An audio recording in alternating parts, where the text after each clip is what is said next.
The gate was barely wide enough for two men to walk through side by side.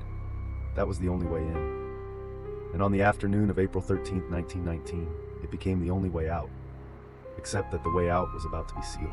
Inside, thousands of people sat on the bare earth of a public garden in Amritsar called Jallianwala Bagh. Families had come for Baisakhi, the spring harvest festival. Pilgrims had come from the nearby Golden Temple. Others had come to protest peacefully against a British law that let the colonial government imprison Indians without trial. Children ran between the legs of the crowd. An elderly man sold treats from a wooden cart. At around 5:15 in the evening, Brigadier-General Regina Dyer arrived at the entrance with 50 riflemen, Gurkha and Baluchi soldiers under his command. He did not send a warning. He did not order the crowd to disperse. He positioned his men at the mouth of the garden, at the only real exit, and gave the command to fire. For approximately 10 minutes, the soldiers fired into the crowd, directing their volleys toward the thickest parts of the gathering and toward the narrow lane that people were desperately trying to escape through. By the time the shooting stopped, the soldiers had fired an estimated 1,650 rounds. They stopped not out of mercy, but because they were running out of ammunition. The exact number of dead has never been agreed upon. Britain's official inquiry counted 379. Indian nationalist organizations investigating separately counted over 1,000 dead. Some victims drowned in a well inside the garden, jumping in to escape the bullets. Others bled to death overnight because Dyer had imposed a curfew and no one was permitted to come to their aid until morning. This is a story about that garden. But it is also a story about the moment an empire's authority, built for over a century on the idea that British rule brought order, justice, and protection, collapsed into something it could never fully explain away. Empires do not usually fall because of a single afternoon. They fall slowly, eroded by decades of resistance, economics, war, and shifting global power. But sometimes there is a moment, a single undeniable moment, after which the old justification simply stops working. A moment that even the empire's own defenders cannot fully defend. Was April 13, 1919, that moment for British India?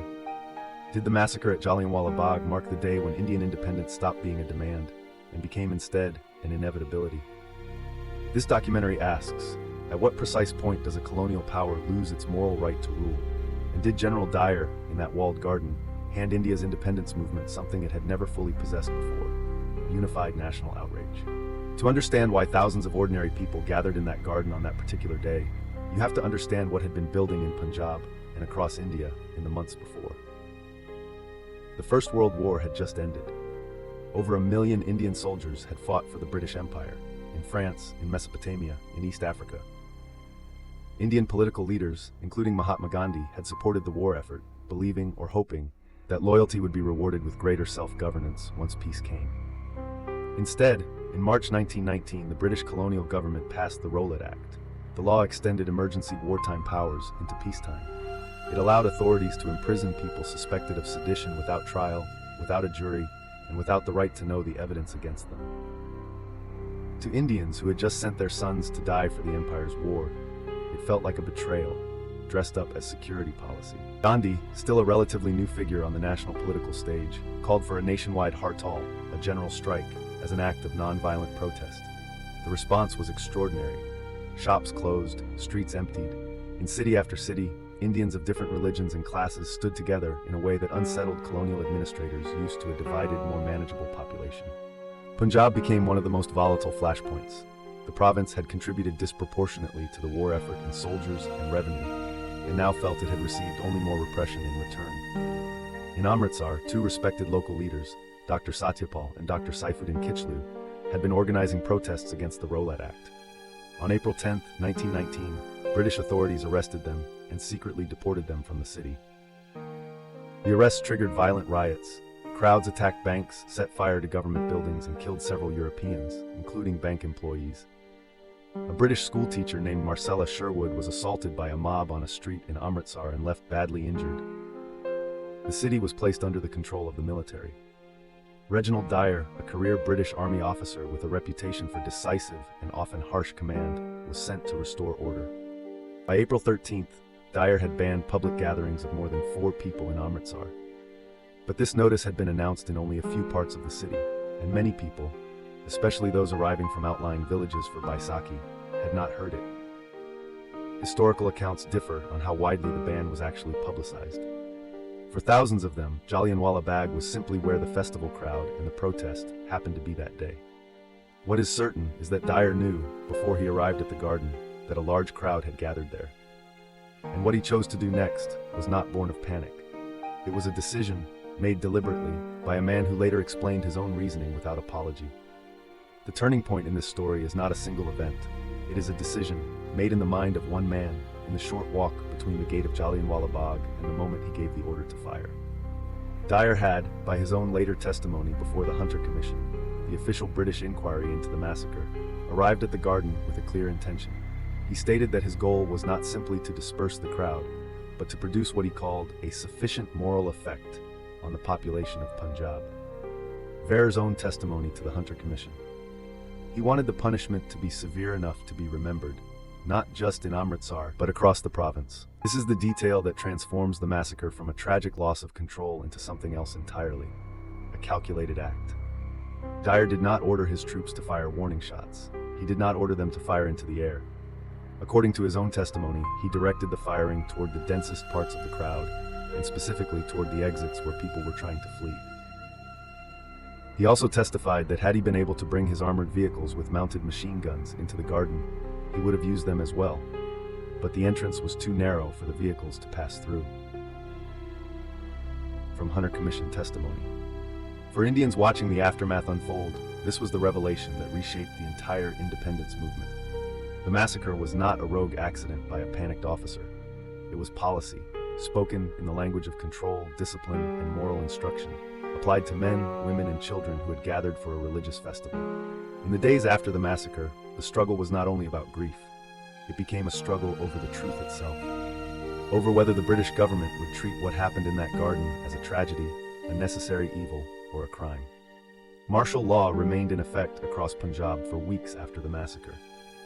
The most infamous was the crawling order. In response to the assault on Marcella Sherwood, Dyer decreed that any Indian wishing to pass through the specific street where she had been attacked must do so by crawling on their hands and knees. Indians were also subjected to public floggings for minor offenses, and some were forced to salute British officers by touching their foreheads to the ground. In India, the massacre became a unifying wound.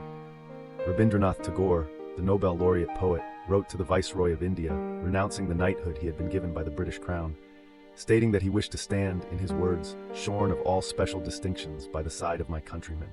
Verified, Tagore's letter of renunciation, 1919. Exact original wording preserved in historical record. Mahatma Gandhi, who at the time of the massacre had still expressed some faith in the possibility of reform within the British system, began a visible and significant shift in his political thinking. Historical accounts describe the massacre as a decisive factor that pushed Gandhi toward the non-cooperation movement, launched in 1920, a campaign urging Indians to withdraw entirely from British institutions, schools, courts, and honors. Gandhi's evolving position is documented across his writings and speeches of the period, though scholars debate the precise weighting of causes. In Britain, the response revealed a different and troubling truth. When the Hunter Commission concluded its investigation in 1920, it censured Dyer's actions and led to his removal from active command. But the punishment stopped there. Dyer was never criminally charged. He returned to Britain, and rather than being treated as a disgraced officer, he was welcomed by a significant portion of British public opinion as a man who had, in their view, saved British lives during a moment of imperial crisis. The debate over Dyer's actions reached the highest levels of British government. In the House of Commons, Secretary of State for War Winston Churchill condemned the massacre in stark terms, describing it as an episode without precedent or parallel in the modern history of the British Empire. A monstrous event. Verified. Churchill's speech to the House of Commons, July 1920. The House of Commons ultimately voted to disapprove of Dyer's actions. But in the House of Lords, the vote went the other way. The upper chamber voted to approve of Dyer's conduct. Beyond Parliament, a conservative British newspaper, the Morning Post, launched a public fund to support Dyer, raising a substantial sum of money from British citizens who saw him as a defender of imperial order rather than a perpetrator of a massacre. The fund ultimately collected close to £26,000, an enormous sum at the time, along with a jeweled sword presented to Dyer as a token of gratitude. The massacre did not by itself end the British Empire in India. That would take almost 3 more decades two world wars, and a movement built by millions of people whose names history will never record individually.